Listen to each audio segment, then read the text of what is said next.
Bonjour, c'est avec un immense plaisir que je partage avec vous quelques aspects pratiques de mes activités ici à la Villa Verte. Mais nous allons comprendre comment est-ce que la composition du sol a un impact sur la qualité de la pousse de nos plantes. J'aime souvent faire des expériences maison et après 2 semaines d'observation sur mes jeunes pousses d'aloe vera de mon jardin à la Villa Verte, MB,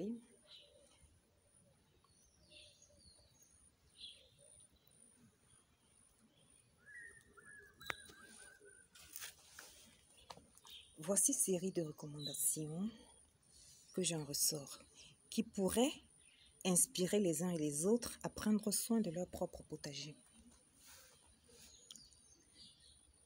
Ou bien, pour ceux qui n'ont pas encore adhéré à cette vision, de ne pas freiner le pas. Car il y a beaucoup d'avantages à prendre soin de son jardin et de ses plantes, surtout en ce temps marqué par le confinement dû au Covid-19. Moi, j'ai découvert une autre passion. Bon, c'est vrai que la passion, je l'ai depuis l'enfance, depuis toute petite, en voyant mes parents le faire, en voyant ma maman prendre soin de son petit potager. J'ai développé en moi cet amour pour toutes les plantes. Donc, je disais tantôt que avec le confinement, ce serait une opportunité pour beaucoup de jeunes de s'intéresser à cet aspect pratique de l'agriculture. Faire des petites expériences dans un petit coin de sa maison, aménager des petits espaces où chacun peut expérimenter quelque chose et observer de lui-même ce que la nature nous réserve comme merveille, comme miracle. Parce que ça ne se dit pas, ça se vit. Ça se vit et ça s'expérimente, et cela s'expérimente personnellement. Contrairement aux idées préconçues qui nous laissent croire que le jardin c'est une activité de grand-mère, beaucoup de jeunes devraient s'intéresser au travail de la terre. Parce que pour avoir de jolies plantes, en dehors de la qualité de la sémence ou du plant, il faut investir sur l'amélioration du sol afin que nos plantes poussent et produisent des éléments de qualité. Tout part de la manière avec laquelle vous chuchotez votre terre. Si vous la chuchotez bien, elle va vous donner un résultat excellent. J'ai appris à récupérer les résidus de ma cuisine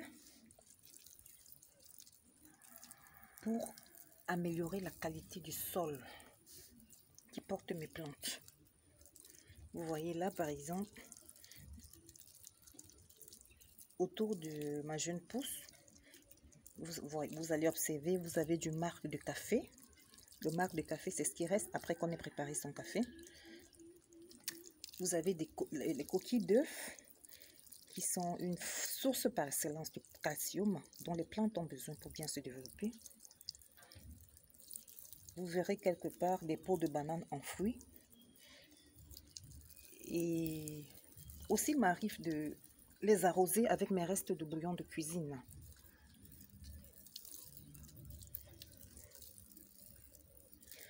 Donc, ce sont autant d'intrants qui sont indispensables à la bonne gestion de la qualité du sol qui porte notre plante.